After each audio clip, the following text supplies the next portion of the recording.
welcome back to the Homemaker Hobbyist. Today we're going to make bread. We're going to make a French loaf and we're also going to make sandwich bread. And each recipe makes 2 loaves. So half of this bread is going to leave the house because that's too much bread for us to eat before it goes stale.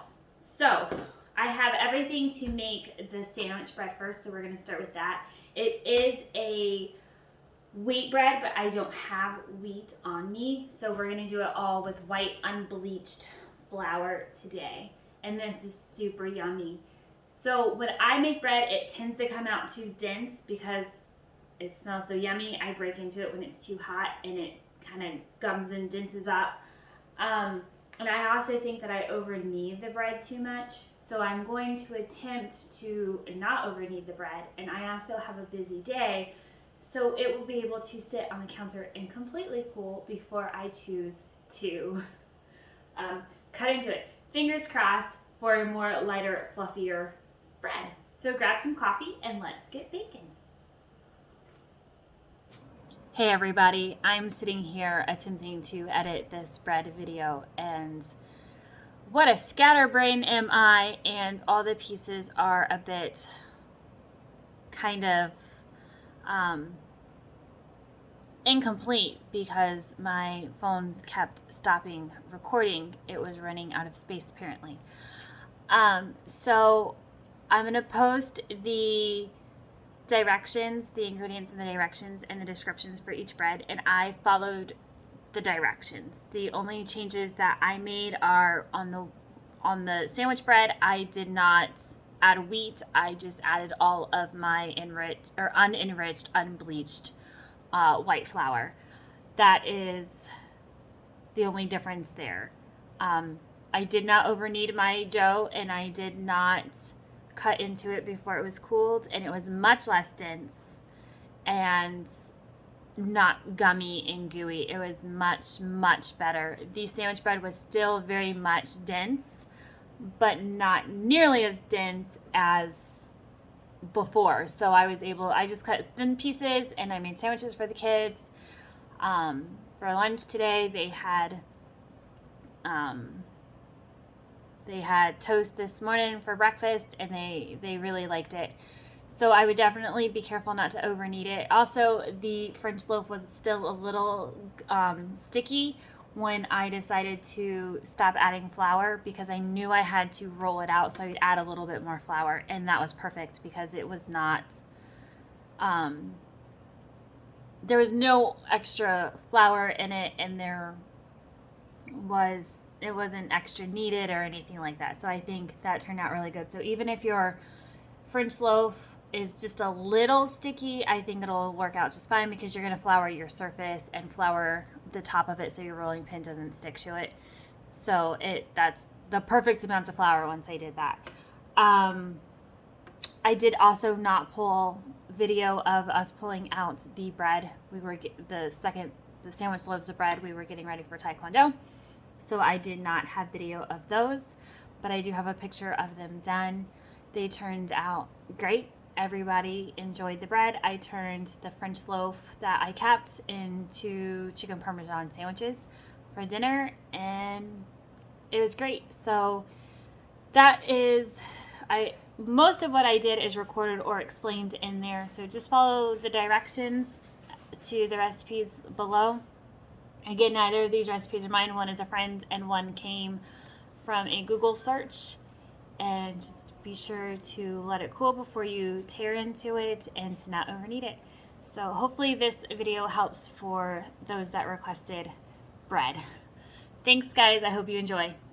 Okay, so I already have my ingredients kind of measured out for the most part for this portion of the recipe.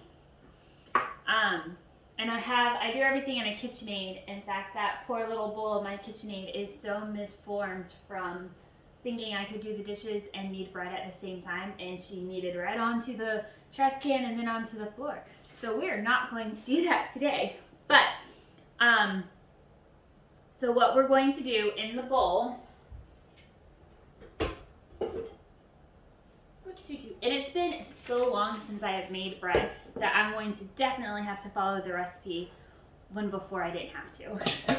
So in this bowl, we're going to combine 2 cups of our all-purpose flour and 2 1/4 teaspoons of our, and you would think that I would have gone ahead and pulled these out because I pulled everything else out. When I say 2 1/4, yeah, 2 1/4. Okay, I'm super old school still. I scoop and my flour and I level it off. That's how I learned to do it. I watch all these people nowadays who just stick their measuring cup in there and go on with life, and I can't do that. I will do that if it's for like cooking and I'm just making a roux or something, but when it comes to baking, this is how I learned to do it, and I am definitely a creature of habit. So I just got these new containers, the XO containers, and I like them, but I don't think they're as airtight as they claim to be, but that's okay for my everyday pantry uses. So here is our 2 cups of flour, and again, that's just all-purpose unbleached flour, and then 1 or 2 1/4 of yeast. This is brand new yeast, and I keep my yeast in my refrigerator. So there's 1, and there's 2, and there's 1/4. I keep my yeast in the refrigerator. It's supposed to, if you keep it cool, it's supposed to keep it better for so much longer. So that's all in here, and I'm just gonna give her just a quick little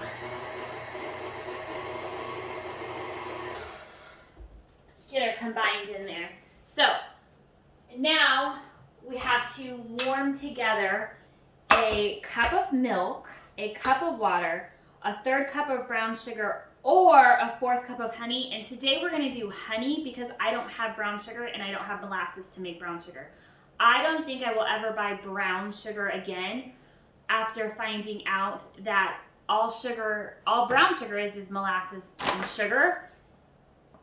And so I'll be making my own brown sugar from now on. I just don't have molasses right now. So, and then 3 tablespoons of either butter or oil. I am going to use butter. So I went ahead and measured all of these things out. So there's our milk and our water. And for brown sugar, for honey, one thing that I've also learned that makes it super simple, spray it with some non-stick cooking spray, and it just slides on out. I don't know if you can see, but there's nothing here. It's going down. I don't even know if I'm gonna need my spatula to get it out. I am gonna just speed the process up just a little bit. And of course I did not spray my spatula, but see, it's almost completely clear of honey. So you really are getting it. Amazing trick, love that trick. Things are so much easier. And then I had 4 tablespoons in here. So now we just have 3 tablespoons. So make sure I have everything in here. I have my milk, my water, my honey, and 1 1/4 tablespoons of salt. Never forget salt when cooking. So here is, I like to always reread 100 times before I add. So there's 1, a little extra, and 1/4 tablespoons. So now we're just gonna warm this. We are not going to boil it. We don't want to kill our yeast. We just want to get everything melted and combined together. And I pulled everything out to kind of bring it up to room temperature to make this go a little easier, a little faster. But we'll see, because again, we don't want this to be hot, too hot. We want it to be just warm enough to reactivate that yeast and to get her all nice and happy and yummy. Just stirring it really nicely to make sure everything's good, melted, and incorporated. And I actually think I'm gonna go ahead and turn off the heat, and I'm just gonna continue to stir it until the butter is all melted. That way I don't get it all too hot. It didn't come to a boil, it didn't even come to a simmer, but she definitely is warm, and I'm gonna, oh yeah, she's perfect. She is perfect. All right, I'm gonna let that sit for just a second because I stuck my finger in it. I'm gonna go ahead and relax them.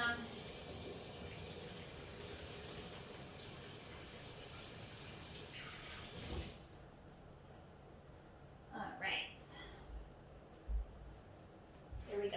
So once that is all melted and incorporated, we're gonna add the liquid to our flour and yeast mixer, and we're gonna mix it on high for 3 minutes. And then after that, we are going to add a cup of our white flour, and then we're supposed to add 2 cups of our wheat flour.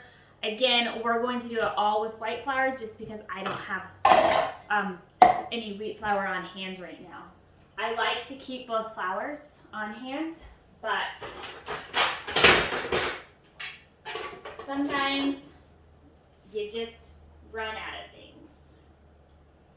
And it's been so long since I've made bread that I haven't really had a need for wheat flour also. Okay, so our butter is all in here, all nice and yummy and melted with our water and our milk, butter, and honey. So I'm just going to incorporate this. And if you don't have one of these awesome things right here for your stand mixer, it is amazing. Of course, mine doesn't sit perfectly anymore because my bowl is not round anymore. But it's great when you're pouring things in, when you are adding flour, it really helps with the kickback of that. So this thing, there you go. If I could normally turn it just right. All right, I'm gonna turn this up for just a minute.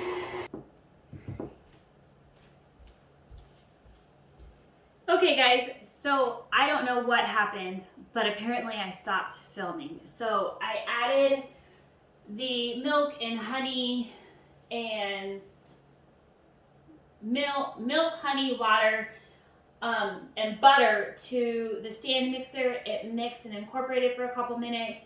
Then I added all 3 cups of flour. I did not need to knead it on the counter, and I just put it in a bowl that I just put about a tablespoon of oil in and got the oil all around the bowl, put it in here, and it's gonna rest for about an hour until it doubles in size. On this bowl, we're now making the French loaf. So in this bowl, I just have 2.5 cups of warm water, 2 tablespoons of regular sugar, and then 1 tablespoon of active dry yeast. And she is bubbling and happy, and that yeast is alive. And so it's all nice and frothy. So it is now ready for our next step. So I'm gonna go ahead and put this onto the stand mixer. Our next step is to add the oil, the salt, and about half of our flour while we're using a dough hook, and mix it on low for just a couple minutes until the flour is mixed in, and then continue to mix and add flour until the dough pulls away from the sides. So we need 2 tablespoons of olive oil and 3/4 tablespoons of salt. So there's half a tablespoon, and then there's half a tablespoon. And so start that, and then half of the flour. So we're going to need 5.5 to 6 cups of flour. So I'm going to start with closer to 2.5 cups of flour. So I'm going to go ahead and turn that on and get the salt and the oil incorporated.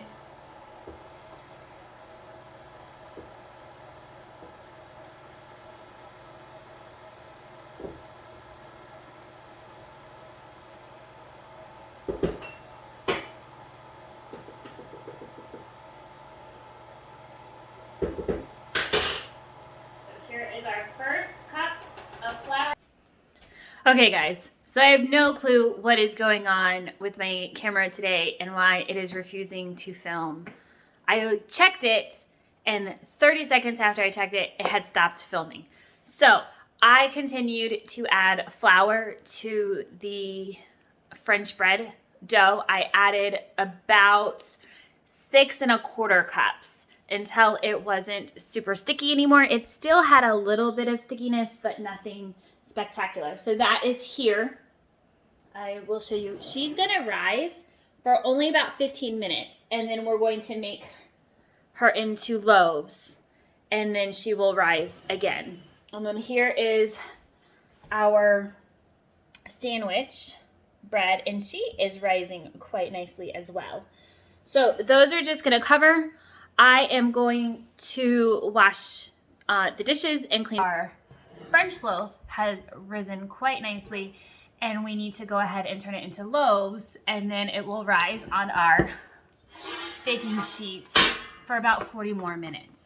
They'll honestly both rise a bit longer because I have lunch plans today. But that's what I like about bread. I feel like if I can't get to it right away, it's okay. It is all going to turn out no problem. So what I'm gonna do is I'm going to lightly flour my surface.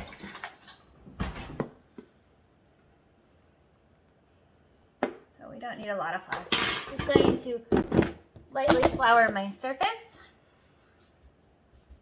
and my hands and pull this dough on out. And she is just a little sticky, probably a little bit more sticky than I would like.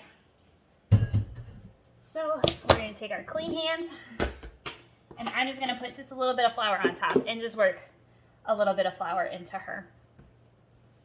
Just a little. Ooh, she's beautiful. Ah, perfect. Perfect, perfect, perfect. Okay. So that is great. So I'm just gonna cut her in half because again, she is going to make 2 yummy loaves. And I'm gonna stick this one bite side. So this guy, we're just gonna roll out. A little sticky there. We're just gonna roll out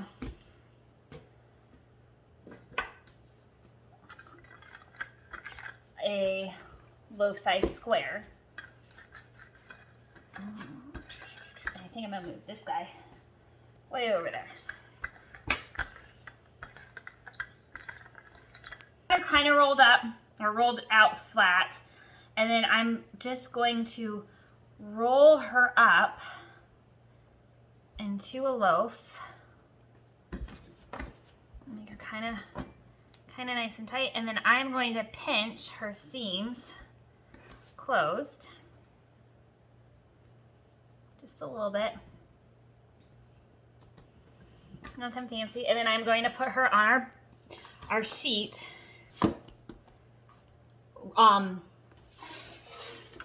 seam side down, and this is already oiled ever so slightly, just a smidge of cooking spray. Just a little bit of flour. I don't want a lot. These need to rest for about 45 minutes until they've doubled in size.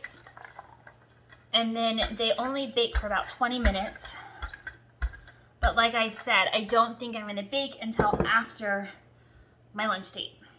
All right, so this one, we're going to do the same thing. And I don't like to press too hard, but just enough to kind of get it going. And then again, try and get those seals kind of sealed. They never really stay too sealed, but that's okay. And onto the baking sheet they go.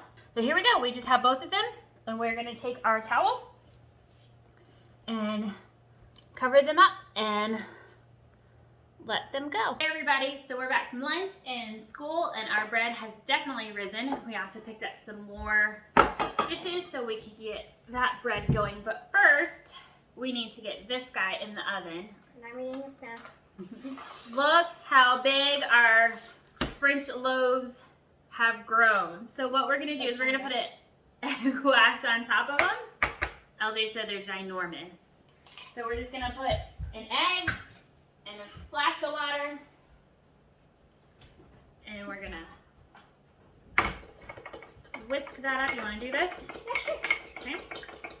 So you see that little thing that looks like a paintbrush in there? Do you see it? Right here. So LJ is gonna egg wash him, so he is just gonna brush him just like this. Ready? You gotta put that down if you wanna egg wash him. Awesome. So just do all of it. Okay. All right. Homemaker hobbyist. Homemaker hobbyist. So I'm gonna move your snack. Thank you. And just a nice light coat on everything. I love. So try and do this one, but don't press very hard at all because we don't want all that air to escape, okay? Okay. So then this is our sandwich bread, and you can see she has really risen. So what we're gonna do is I believe she only has to rise for about 20 minutes. Yep, so I'm just gonna cut her in half and I'm gonna put her in these bowls. So while LJ does that, I'm just gonna do this part. This is actually a crinkle cutter, but I find that it works great in situations like this. So I just cut it right down the middle in my bowl. And now I'm just gonna put it right inside this bowl, or these baking pans, and let them rise for about 20 minutes, which is about how long this is gonna take to cook. Is that about right? That's about right. Yeah. Do you mind if I just get some extra little spots? Yeah, sure. All right.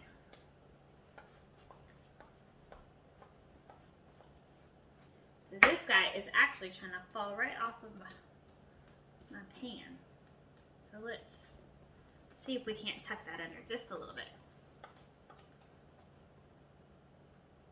All right, and the last step before we bake these guys up is just to take a nice sharp knife and we're gonna score it. Scoring. And I don't have a bread knife or a razor. A bread razor. Oh. I thought you meant the thing they used to cut your hair at a barber. No, so you've seen videos of people making bread and how they score it. Oh, yeah. Okay, so there we go. There's their bread all nice and scored. Scored. We're gonna put it in here, and because our oven is not a very even baker, and we're gonna set the timer for just 15 minutes. So, okay, Google, set a 15-minute timer. All right, 15 minutes. And we're gonna Starting check back now. in about 15 minutes. These guys are gonna rise while those guys cook, and I'm just gonna put that back on, and we'll see you when it's time to check. And that's a score. Okay, so we have pulled out our French loaves. They are huge. That's my hand on them. They're huge, but they are beautiful and perfectly golden. And so we are going to just leave them. We're not going to touch them anymore. We're going to let them sit. And inside of our oven, I have added those 2 loaves, one for us and one for friends. Should be done in about the same amount of time, and we'll pull them out and let them sit too. So I'll see you in a little bit.